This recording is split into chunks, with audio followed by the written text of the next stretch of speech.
বন্ধুরা, বাড়ি থেকে আজকে একটা বিশেষ কারণে এসে উপস্থিত হয়েছি বকুলতলা হাই স্কুল। তা খানিকটা পরে ঠিক বকুলতলা হাই স্কুলের উল্টো পিঠে উপস্থিত হয়েছি। দেখতে পাচ্ছ জায়গাটা, এই জায়গাটার নাম কি ঠাকুমা বলো তো তুমি? ওই যে পদ্মার পুকুর। পদ্মা পুকুর, যাই হোক পদ্মার পুকুর। তা এইখানকার পরিবেশটা খুব মনোরম পরিবেশ। যাই হোক, এই দিদিমাটা কি করছে দেখো, ঠাকুরের বাসন মাজলো। যাই হোক, এখানে না তোমাকে খুব ভালো লাগছে।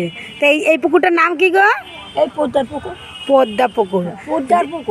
পদ্মার পুকুর। যাই হোক, পুকুরের ঠিক ওপরেই রয়েছে একটা আম গাছ, অজস্র আম ধরেছে, খুব ভালো লাগছে। একদম ছোট ছোট ট্যাপা ট্যাপা আম। ও ঠাকুমা, তোমরা কি আমগুলো পাড়তে পারো? আমি তো গাছে উঠতে পারিনি দিদিভাই। আচ্ছা, তাহলে তুমি আর আমি মিলে ব্যবস্থা করবো আম পাড়ার। হ্যাঁ, আচ্ছা। যাই হোক, আমগুলো খেতে কেমন? টক, খুব মিষ্টি। বলো টক, আর পাকলে? পাকলে খুব মিষ্টি। তো টকটা কেমন টক মনে হয়? ভালো টক দিদি, ভালো টক।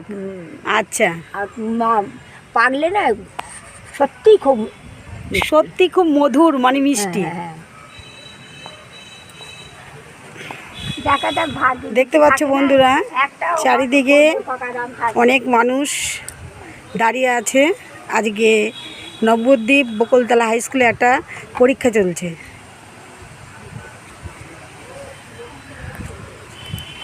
পুকুরটা দেখো একবার।